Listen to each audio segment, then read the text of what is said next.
Remember the types of artwork that we had discussed earlier in the video that we said that we might have trouble with using this particular product? Let's go ahead and see what happens. First, we're going to try the photograph of the Corvette. I'm going to take my transfer sheet, lay it over, and we're going to try to apply the white base to this image. Let's see what happens. Let's see what happens.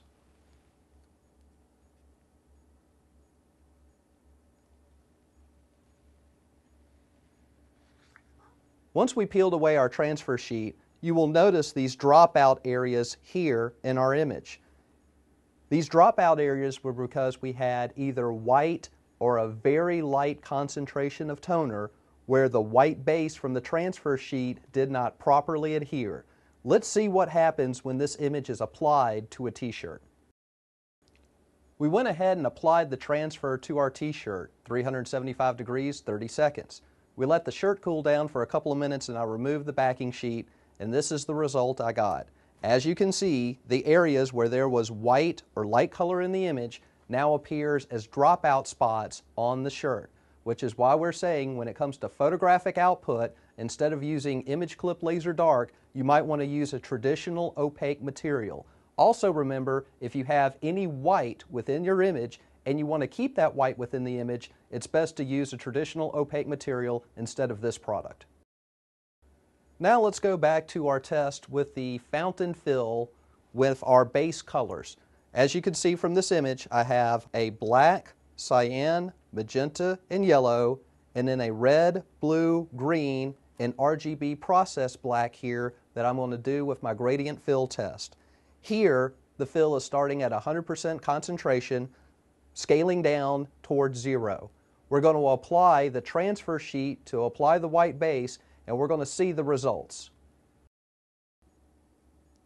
I went ahead and pressed my transfer sheet and imaging sheet together, so now let's hot peel to see what the results are.